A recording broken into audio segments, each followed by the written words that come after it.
Welcome to the Jefferson Morgan Parent Tutorial and Guide for Google Classroom. I highly recommend that you watch the student tutorial so that you'll be able to see the student features from the student side of the classroom. The parents do not have all the same features that the students do, so this is why I highly encourage you watching that video as well. The only way a parent can see anything in Google Classroom is if they are invited by the teacher. So in this sample classroom with these sample students, I am going to invite myself as this guardian so that I can show you what it looks like from a parent's perspective. So the teacher has to actually invite you, and if the teacher has not invited you, I recommend that you shoot the teacher an email so that you can be invited. So right here I am, and I'm going to, as the teacher, invite this parent. Once the teacher has actually invited you, you'll get an email that'll show you how you can accept and change your different notifications so that you can actually get notifications from Google Classroom. So now that my teacher has sent the invite to me as the parent to join the Google Classroom, I will get the email that says it's from the teacher Danielle Schrader and get Google Classroom email summaries. So I'm going to click on it, and inside this email, you'll get a weekly summary of the student's progress with missing and upcoming work and new teacher posts. So you'll see it says that's the student, that's the name of the test student. So it'd be your child's name and you would accept it. If this was not your child, you would click I'm not the guardian. Now notice, this just says you get a weekly summary of the student's progress with missing and upcoming work.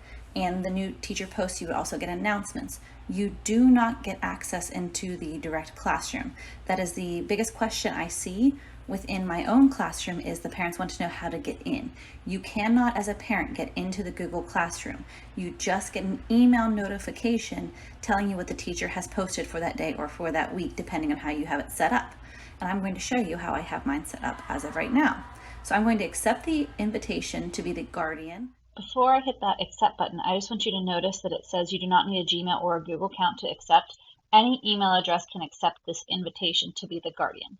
Now I'm going to click that accept button like I said. If you have an Android or you're on your computer, you're going to have no issues. Watch what happens when I'm on my iPhone and I go to hit the accept button. It takes me to Google Classroom, but there's no classes listed.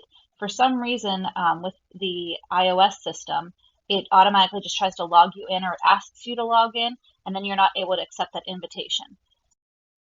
So the workaround that I found for iOS is to go into your Safari web browser. You do not want to go into the Google Chrome web browser. You want to go into your Safari on your iOS. And then what I'm going to do is click these double squares here in the bottom right-hand corner, and I'm going to enter private mode. And when you enter private mode, you should be able to do the workaround. So in private mode, I want to go to my Gmail.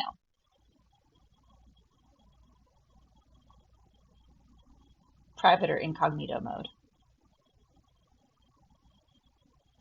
You may have to log into your Gmail. I was already logged into mine from earlier, so I didn't have to log in.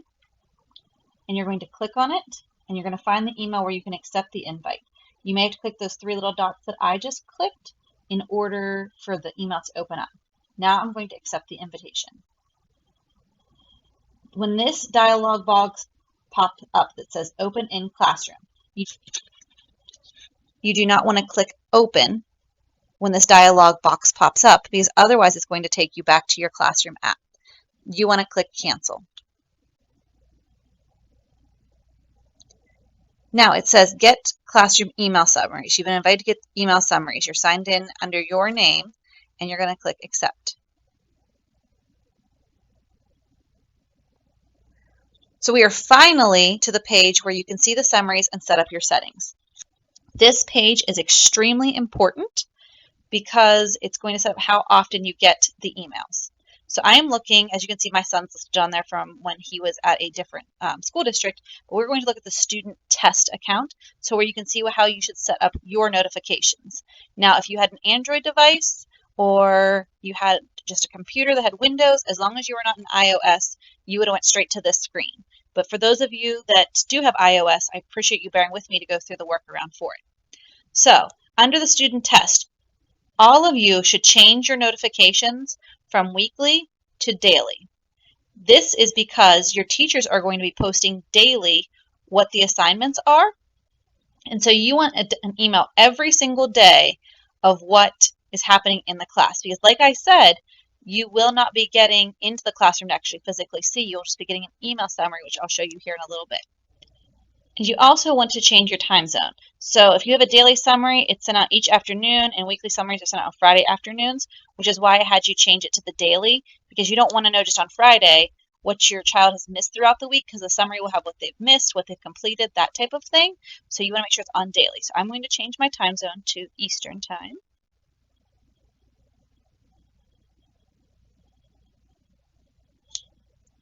So that way I make sure I get my email notifications with the summary report. And the summary report will have every single class. So once you've accepted the invite, it will carry over to all the other classes. You only have to accept that invite one time through one class, and then you will be getting a daily summary report that tells you each class what your child has done and what they do not have done.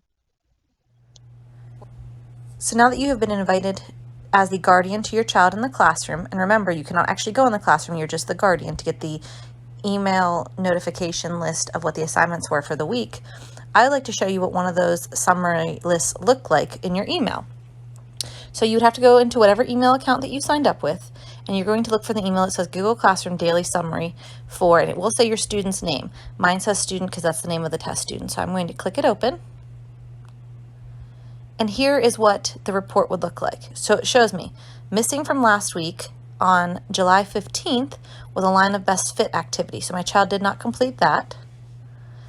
And it says due in the next few days. So here's the FIDS one that's due in the next few days. And then it jumps from that class, because that class at the very top was the 8th grade math. And when you scroll down, we're now into the credit recovery class. And so these are the assignments that are due for this class. So it gives you a nice breakdown of what each class has going on. As you can see, these are all my different classes. It tells me exactly what the teacher posted. Now, if there were an assignment that says watch the video or do the worksheet, you do not actually have the worksheet here in the summary. It just tells you what the teacher posted. Your child has to go into the classroom to get that worksheet out. So if you wanted to help your child, you would have to have them log in. On a side note here, on this assignment, it does say missing from last week on this one. But for instance, if my child would go in and just mark the assignment as done inside of Classroom or click the turn in button, it would not appear on what is due in the next few days. That doesn't necessarily mean that your child has attached any work or anything like that. It literally just means that they have hit that turn in button. So you've signed up for the daily summary reports, and you've been getting your daily summary reports. And like my test student, you've seen most of their assignments were done. There was one that was missing that we, had a talk with, and my child assured me they went back and redid it. And so I'm looking at MMS because you will still use MMS to check grades. You're not going to be using through Google Classroom to check grades. Some teachers will post some grades in Google Classroom, but everything will be transferred still into MMS. So that's still where you're going to check in grades. So you're checking those grades and you notice that they have some zeros and you don't understand why, because you've been getting the reports and it looks like everything has been done on the report. So what you can do instead is have your child log into Google Classroom and show you that they have been marking everything is done and attaching the assignment as requested by the teacher. That is the issue. The biggest issue I have seen with Google Classroom is a child will just mark it as done and not actually submit any work, so that their parents stop getting email notifications and it looks like it's done even though I didn't actually attach any work. So what I would do is I would have my child log in. So here's my test student ready to go. I will have them log in and I would say to my child, please go into your calendar. This will pull up the assignments to show you throughout every single class in one place instead of going class by class. So click the 3 bars, click calendar. And if I look here,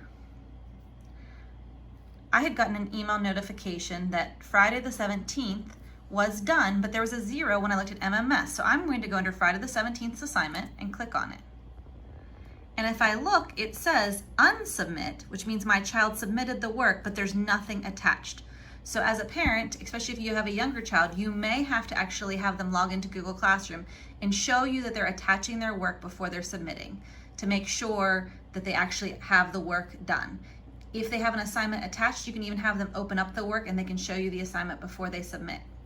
But that's just kind of my little workaround, because sometimes kids will mark it as done even though they haven't actually attached anything. I hope this tutorial has been helpful for you and it helps you understand what you see from a parent perspective. I encourage you to go watch the student orientation video as well, because you'll see what a student sees and how they submit their work and all of those types of questions. If you have any other questions, please feel free to contact your individual building and they will put you in touch with somebody who can help you answer those specific questions. Thank you.